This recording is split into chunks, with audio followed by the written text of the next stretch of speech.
महात्मा गांधी जी का लेख। शीर्षक है बुद्धि और श्रद्धा। वाचक निर्मल मिश्र। अनुभव ने मुझे इतना नम्र बना दिया है कि मैं बुद्धि की विशेष मर्यादाएं समझने लगा हूं।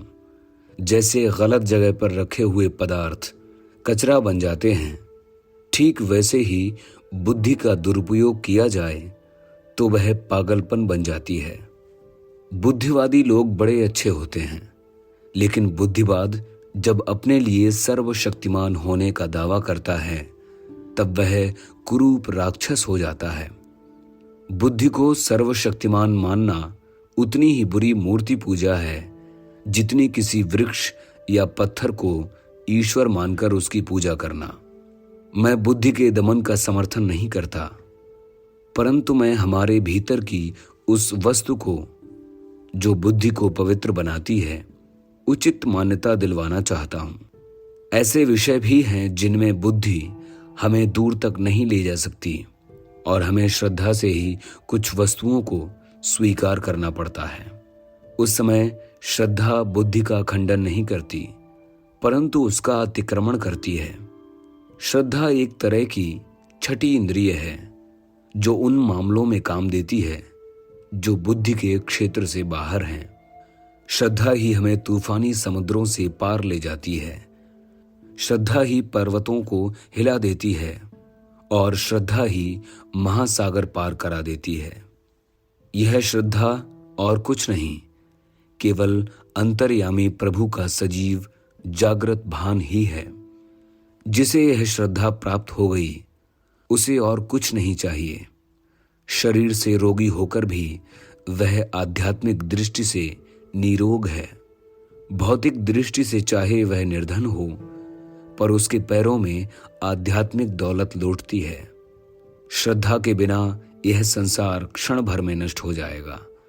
जिन लोगों के बारे में हमें विश्वास है कि उन्होंने प्रार्थना और प्रायश्चित्त से पुनीत बना हुआ जीवन व्यतीत किया है, उनके युक्त अनुभव को स्वीकार कर लिया जाए, यही सच्ची श्रद्धा है। इसीलिए जो पैगंबर या अवतार प्राचीन काल में हो गए हैं, उनमें विश्वास रखना कोई व्यर्थ का अंधविश्वास नहीं, परंतु एक आंतरिक आध्यात्मिक आवश्यकता की पूर्ति है। यद्यपि सबको इसका ज्ञान नहीं, फिर भी ईश्वर में श्रद्धा सभी को है, कारण सभी को अपने में विश्वास है और वही अनंत गुना होने पर ईश्वर बन जाता है। जगत में दिखाई देने वाला सारा जीवन ही ईश्वर है। हम ईश्वर न हों तो भी ईश्वर के तो हैं ही, जैसे पानी की छोटी सी बूंद महासागर की होती है।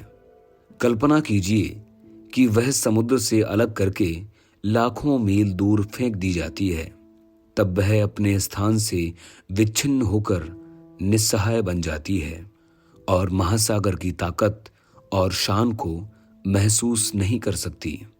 परंतु कोई उसे यह बता दे कि वह महासागर का अंग है तो उसकी श्रद्धा पुनर्जीवित हो जाएगी।